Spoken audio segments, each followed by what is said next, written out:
الله من الشیطان اللعین الرجیم.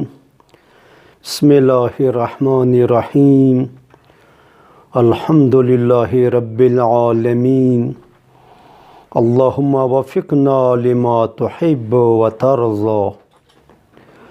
قال رسول الله صلی الله علیه و آله وسلم: ایها الناس إنه قد أقبل إليكم شهر الله بالبركة ورحمة والمغفرة، شهر هو عند الله أفضل الشهور وأيامه أفضل الأيام ولياليه أفضل الليالي وساعاته أفضل الساعات. هو شهر دعيتم فيه إلى ضيافة الله وجعلتم فيه من أهل كرامة الله.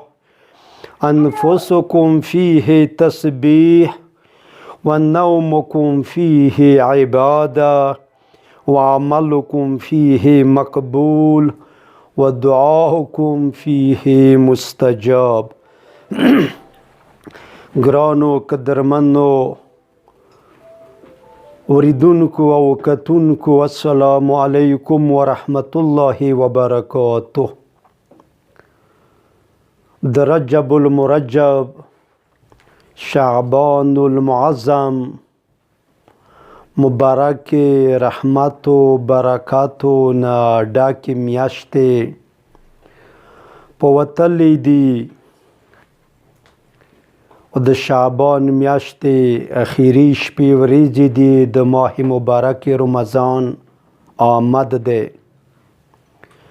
د شعبان المعظم اخیری شپو ورځو کې پیغمبر اکرم خلکو ته یوه خطبه ورکړله. هغې خطبې کې خلکو ته د رمضان میاشتې مقام و عظمت و فضیلت بیان کړلو.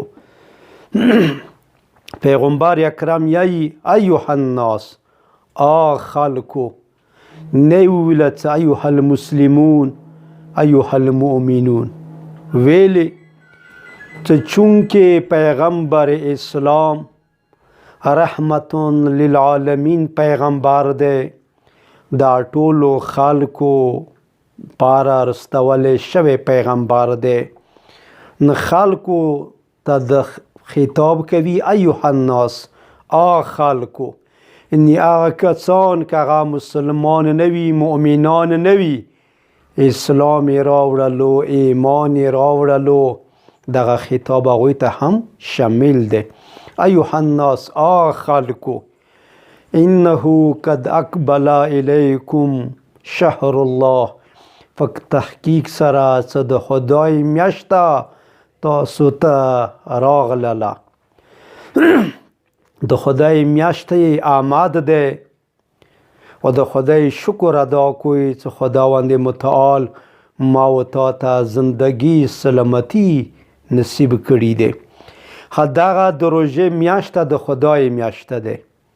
څنګه میاشته دی؟ بالبرکت و رحمت والمغفره، برکاتونه ډاکه، رحمتونه ډاکه، مغفرتونه ډاکه. عظیمه میاشته دی، اکثر برکاتو، رحمتو، مغفرتونه ډاکه میاشته. شهر هو عند الله افضل الشهور، 12 میاشتې دي. دغه 12 میاشتو کې ټولو نه افضله، ټولو نه بهترینه میاشته خدای سره هغه ماه مبارک رمضان دی. و ایامه افضل الایام، د دغې ماه مبارک رمضان ورځې ټولو نه بهترې و ټولو نه افضلې ورځې دي. ولیالیه افضل اللیالي، و د ماه مبارک رمضان شپې ټولو شپو نه بهترین شپې دي. وساعاته افضل الساعات، دغه ماه مبارک رمضان کې یو سکند، یو منټ، یوه غنټه دغه وخت دغه ساعت ټولو نه بهترین ښه ساعت ښه وخت ښه ټایم دی. هو شهر دعیتم فیه الی ضیافة الله. دغه د روژې میاشته داسې میاشته دی چې خلکو مسلمانو مؤمنانو دغې میاشتې کې تاسې خداوند متعال ضیافت مهمانۍ ته دعوت کړي شوي یو. که زه ورته چېرته پلټیکل ګورنر صدر وزیر اعظم ما ورته ته دعوت راکړي د ټیکالې ډېر خوشحال وو. یوه ورته مخکې کیره جوړ که سر جوړ که ویښته جوړ که کپړې استري که ولمبېږه خو خوشبو ولګوو. له دغې میاشتې کې زه خداوند متعال زه ورته خپل ضیافت مهمانۍ ته غوښتي یو. بیا انسان په کار دی چې ډېر سوچ و سمج سره هوښیارۍ سره بیدارۍ سره هوښیارۍ سره عقیدت سره د خدای ضیافت ته ځان تیار کړي. وجعلتم فیه من اهل کرامة الله. دغې میاشتې کې خداوند متعال تاسې د اهل کرامت ګرځولي کړي شوي یو. اهل کرامت، اهل کرامت چا پلو نه؟ خدای پلو نه. نه برادران عزیز، د شعبان میاشته په ختم کولی دی. د رجب میاشته دینه مخکې تیره شوله ختمه شوله.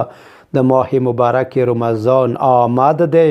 نو په کار دی چې زه ورته سوچ و فکر و اخلاق و گفتار و کردار و رفتار و عمل لحاظ سره دغې میاشتې ته ځانونه تیار کو و د خدای ضیافت د خدای مهمانۍ ته آماده و تیار و. والسلام علیکم ورحمة الله وبرکاته.